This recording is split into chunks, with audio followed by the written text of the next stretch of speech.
കൊച്ചിയിൽ driving test ഗ്രൗണ്ടിൽ വ്യാപക പ്രതിഷേധം. ഡ്രൈവിംഗ് ടെസ്റ്റ് സ്ലോട്ട് 50 പേർക്ക് നടത്താൻ സാധിക്കുകയുള്ളൂ എന്ന പുതിയ പരിഷ്കാരത്തിനെതിരെയാണ് പ്രതിഷേധമുയർന്നത്. മെയ് 1 നടപ്പാക്കുമെന്നറിയിച്ച പരിഷ്കാരമാണ് മുന്നറിയിപ്പില്ലാതെ നടപ്പിലാക്കാൻ ശ്രമിച്ചത്.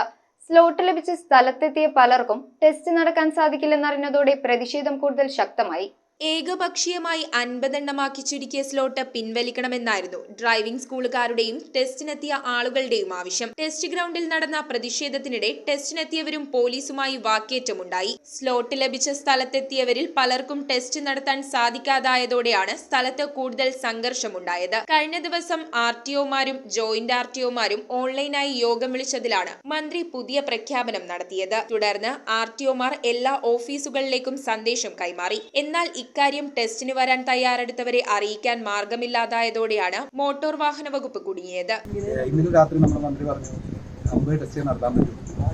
രാവിലെ വന്ന് സ്റ്റുഡൻസ് ക്യാൻഡിഡേറ്റ്സും മുഴുവൻ ഇവിടെ വന്ന് വെയിറ്റ് ചെയ്തു. ഇത്രയും നേരം ഉദ്യോഗസ്ഥന്മാർ പോലും ഇവിടെ തിരിഞ്ഞു നോക്കി.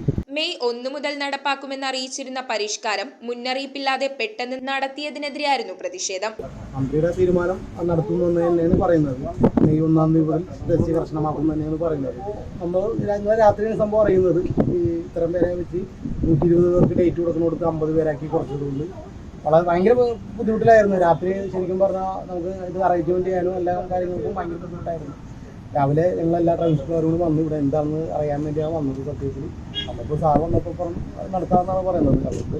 അതുകൊണ്ട് ഇതിനെക്കുറിച്ച് കാര്യമായിട്ടുള്ള അറിവൊന്നും കിട്ടിയിട്ടുണ്ടായിരുന്നില്ല. വാക്കേറ്റം ശക്തമായതോടെ രണ്ടാമത് ലഭിച്ച നിർദ്ദേശത്തെ തുടർന്ന് ടെസ്റ്റ് ഡ്രൈവിംഗ് പുനരാരംഭിച്ചു. നമ്മുടെ ഉദ്യോഗസ്ഥൻ പറഞ്ഞിരിക്കുന്നത് എന്താണെന്ന് വെച്ച് കഴിഞ്ഞാൽ, അതായത് എല്ലാവരെയും എൻട്രി ചെയ്യാനായിട്ടുള്ള ഓർഡർ ഉണ്ട് എന്നുള്ള രീതിയിലാണ് ചെയ്തുകൊണ്ടിരിക്കുന്നത്. പകുതിവെച്ച് നിർത്തുമോ അത് നമുക്കറിയില്ല. ഇന്നലെ മീഡിയയിലൊക്കെ രാത്രിയായിട്ടാണ് അറിഞ്ഞേക്കുന്നത് 50 പേരെ നടത്തുന്നു.